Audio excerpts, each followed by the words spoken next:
Welcome বন্ধুরা। Pan কার্ডে গুরুত্বপূর্ণ বদল হতে চলেছে।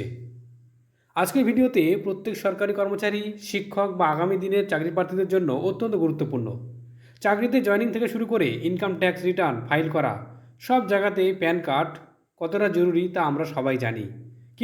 কিন্তু আগামী 1 এপ্রিল 2026 থেকে প্যান কার্ডের নিয়মে একটি বিরাট বদল আসতে চলেছে। কি সেই বদল?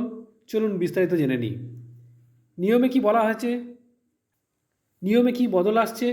এতদিন পর্যন্ত আমরা খুব সহজেই শুধুমাত্র আধার কার্ড ব্যবহার করে নতুন প্যান কার্ড তৈরি বা পুরনো প্যান কার্ড আপডেট করতে পারতাম। কিন্তু 1 এপ্রিল 2026 থেকে এই নিয়মে কড়াকড়ি আসছে। এখন থেকে শুধুমাত্র আধার কার্ড দিয়ে প্যান কার্ডের আবেদন করা যাবে না। আধার ছাড়াও আরও কী কী জরুরি নথি লাগবে?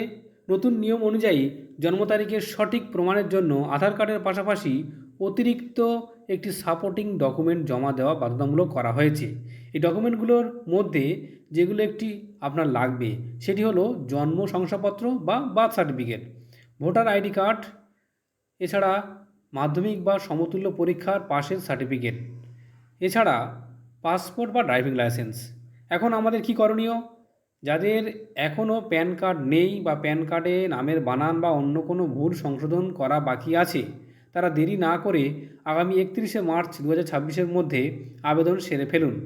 তাহলে বাড়তি ডকুমেন্টের ঝামেলা ছাড়াই শুধুমাত্র আধার কার্ডের মাধ্যমেই সহজে কাজ হয়ে যাবে। নামের ক্ষেত্রে বিশেষ সতর্কতা। আরেকটি গুরুত্বপূর্ণ বিষয় হলো, নতুন নিয়ম চালু হলে প্যান কার্ড এবং আধার কার্ডের নাম হুবহু এক হতে হবে। তাই আপনার আধার কার্ডে যদি কোনো ভুল থাকে তবে প্যান কার্ডের আবেদনের আগে অবশ্যই আধারটি ঠিক করে নেওয়া জরুরি। আশা করি আজকের এই ছোট্ট আপডেটটি আপনাদের অনেক কাজে আসবে।